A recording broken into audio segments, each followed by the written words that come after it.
Hey WhatsApp guys, this is me Lovejit Arora. स्वागत है आप सभी बच्चों का आज के इस क्लास के अंदर। तो हम लोग कहानी जानने वाले हैं कि भाई एंड ऑफ फाइल जो एरर हमें आती है और बहुत परेशान करती है, वो क्यों आती है, उसको अवॉइड करने के लिए हम क्या चीज़ है जिसका हम लोग यूज़ कर सकते हैं। तो चलिए फिर कहानी को शुरू करते हैं। अब देखिए क्या चीज़ है, सारी कहानी यहाँ से शुरू होती है जहाँ से आपको ये चीज़ मालूम पड़ती है कि हम लोग अपनी फाइल में डेटा को राइट कराने के लिए पिकल मॉड्यूल के अंदर एक फंक्शन का इस्तेमाल करते हैं जिसका नाम है डंप फंक्शन। ठीक है, अब क्या चीज़ है कि ये आपका यूज़ होता है जब आपको पिकलिंग करनी है, सीरियलाइजेशन, यानी कि आप अपने डेटा को अपनी फाइल के अंदर इनपुट करा रहे हैं, मतलब डाल रहे हैं इसके थ्रू। ठीक है, अब डंप फंक्शन का इस्तेमाल होगा, ये चीज़ मुझे समझ में आ गई। देखो, अब या तो आपके पास में एक जो है ऑप्शन है कि आप लिस्ट ले लो।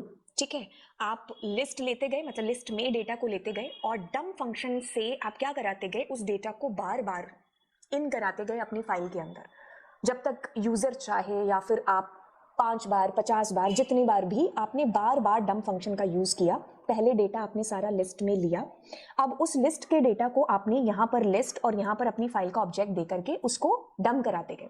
ठीक है, तो ये क्या किया आपने बार बार डंप फंक्शन को कॉल किया और डंप फंक्शन से आपने फाइल में डेटा डालते गए। तो ये एक चीज़ हो गई। फिर दूसरी चीज़ क्या की कि आप पहले लिस्ट में डेटा लो, अब उसको नेस्टेड लिस्ट में इकट्ठा करते जाओ पहले, जब तक आपका मन करे, मतलब जब तक आपके पास डेटा की रिक्वायरमेंट आती है ना इनपुट कराने की यूजर की तरफ से, तब तक आप इस लिस्ट में डेटा भरते जाओ, क्योंकि लिस्ट म्यूटेबल है। अपेंड फंक्शन का यूज होगा और बार बार फंक्शन का यूज होगा, तो बार बार आप डेटा को ऐसे इन कराते जाओगे और एक लिस्ट आपके पास बन जाएगी, लिस्ट ऑफ लिस्ट आपके पास बन जाएगी। जब आपकी चॉइस खत्म हो जाए कि अब मेरे पास कोई डेटा बचा नहीं है, तो ओनली एक ही बार, वन टाइम आप क्या करो, डंप फंक्शन का इस्तेमाल करो और एक ही बार, एक ही झटके में आप अपनी फाइल के अंदर वो जो नेस्टेड लिस्ट है ना, उसको क्या करा दो, डंप करा दो। ठीक है, ये तरीका नंबर 2 हो गया। तीसरा तरीका आपके पास में डिक्शनरी के थ्रू है। एक एक बार आप क्या कर रहे हो, डिक्शनरी में डेटा ले रहे हो, उसको डंप करा रहे हो, फिर डिक्शनरी में डेटा आ रहा है, वो डंप हो रहा, आ रहा है डेटा, डंप हो रहा है। तो इसमें भी डंप फंक्शन को बार बार कॉल किया जा रहा है।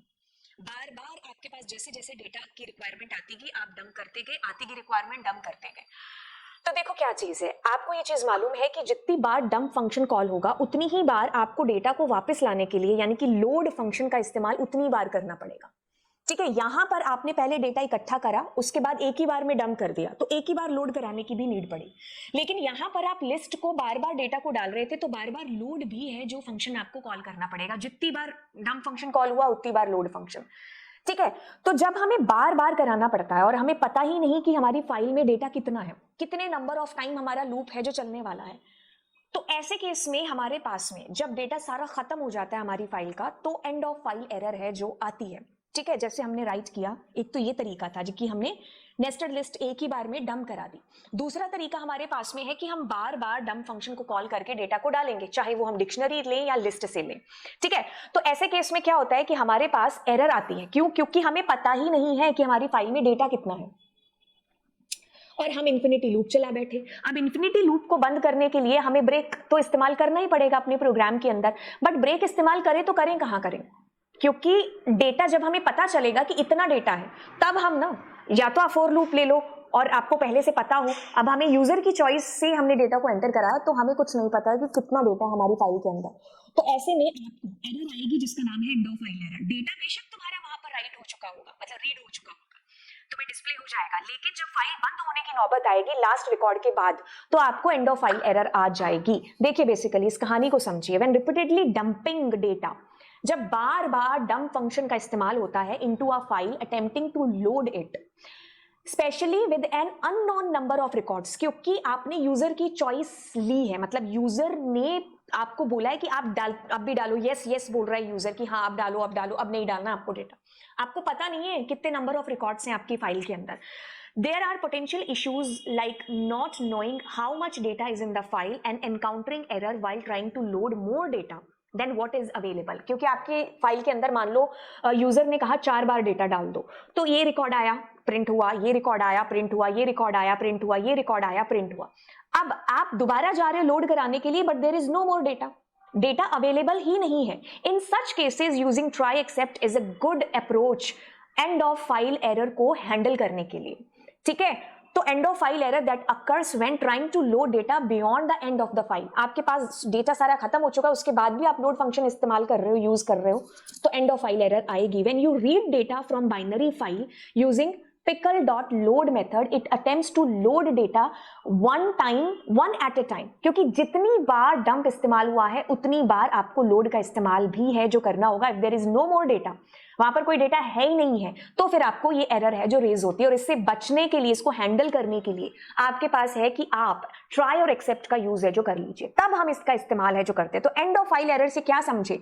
When Python encounters the end of file error during reading operation when using pickle.load और सिमिलर फंक्शन, जो भी हम फिलहाल तो pickle.load का ही इस्तेमाल कर रहे हैं डेटा को रीड कराने के लिए, the program accept more data to load but once it reaches to the end of the file there is no more data, तो आपको एंड ऑफ फाइल जनरेट हो जाएगी। ठीक है, तो क्या चीज होगी इसके अंदर, आप इसको देखो। अगर मैं यहां पर लेकर के आऊं आपको,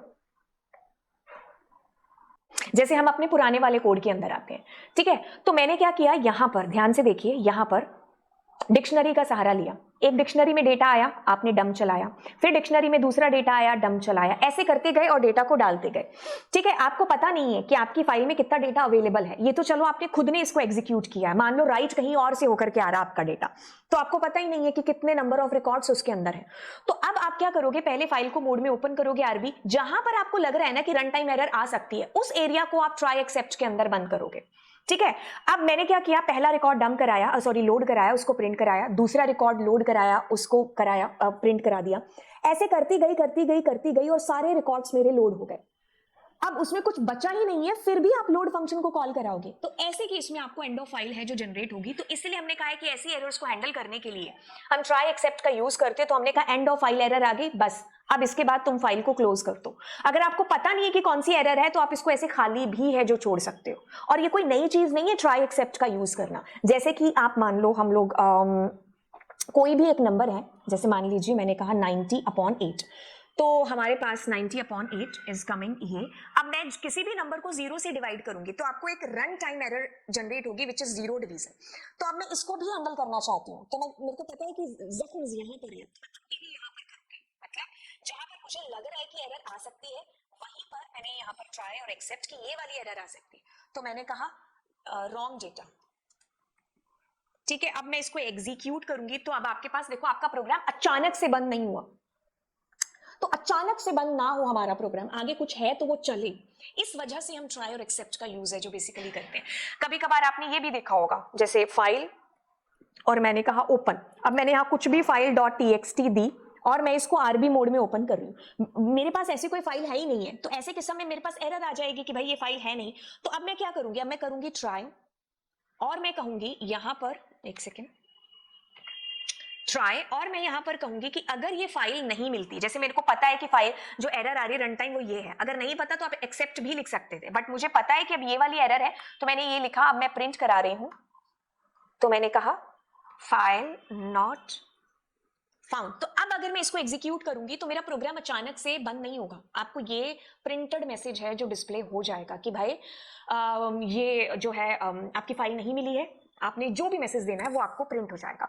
तो बेसिकली एंड ऑफ फाइल आपको उस वक्त आएगी जब आपने डेटा डाला आपकी फाइल के अंदर, ठीक है, आपको पता नहीं कितने नंबर ऑफ रिकॉर्ड आपने डाले हैं, तो जब आप लोड करा रहे हो डेटा को, तो पहला डेटा लोड होकर के प्रिंट हुआ, दूसरा हुआ, तीसरा हुआ, चौथा हुआ, अब आप इन्फिनिटी लूप चला बैठे हो और आगे चलेगा आपकी, बाकी और डेटा लाउड डेटा है ही नहीं है, तो ऐसे किस्म में आपको एंड ऑफ फाइल एरर है जो जनरेट होगी। ठीक है, तो आप ऐसे में बचने के लिए इसका यूज कर सकते हो ताकि आपका प्रोग्राम, आपका जो एप्लीकेशन है, आपका सॉफ्टवेयर है, वो क्रैश ना हो। ठीक है, अचानक से बंद ना हो, उसके बाद कोई भी और चीज आनी है, चलनी है, तो वो आराम से चले। ठीक है, तो ये रीजन है एंड ऑफ फाइल एरर आने का। तो इससे बचने के लिए आप एक काम कर सकते हो कि या तो आप ट्राई एक्सेप्ट का यूज कर लो, या फिर आप नेस्टेड के थ्रू है जो डेटा डालो, कि एक ही बार में आपको डंप करना पड़ेगा उसके अंदर डेटा। ठीक है, बट जैसा प्रोग्राम आपको पेपर में आएगा आपको वैसे ही चीजें करनी पड़ेंगी, तो आप सीखो तीनों ही तरीकों से। तो आप बचने के लिए, अपने प्रोग्राम को एरर से बचने के लिए आप ट्राई एक्सेप्ट का यूज कर लेना। ओके, तो ये चीज पता होनी चाहिए कि कब आपको ट्राई एक्सेप्ट का यूज करना है और कब नहीं करना है, कब एरर आ सकती है, कब नहीं आ सकती है। डंप को जितनी बार डंप करोगे अपनी फाइल के अंदर, उतनी बार लोड फंक्शन भी है जो मुझे लगाना पड़ेगा। अगर मुझे नंबर ऑफ रिकॉर्ड्स पता है कि इतनी बार ही मुझे लोड फंक्शन कॉल करना है, तो मुझे एरर नहीं आएगी। ठीक है। ठीक है, तो आप इसके लिए फॉर लूप का सहारा भी ले सकते हो कि मुझे सिर्फ 10 ही रिकॉर्ड है जो एंटर करने हैं। बाकी ये थी चीजें कि एंड ऑफ फाइल एरर क्या है और ट्राई एक्सेप्ट का क्या यूज है, कब लगाते हैं। तो ये सारी चीजें हम मिलते हैं आपसे अगली क्लास में।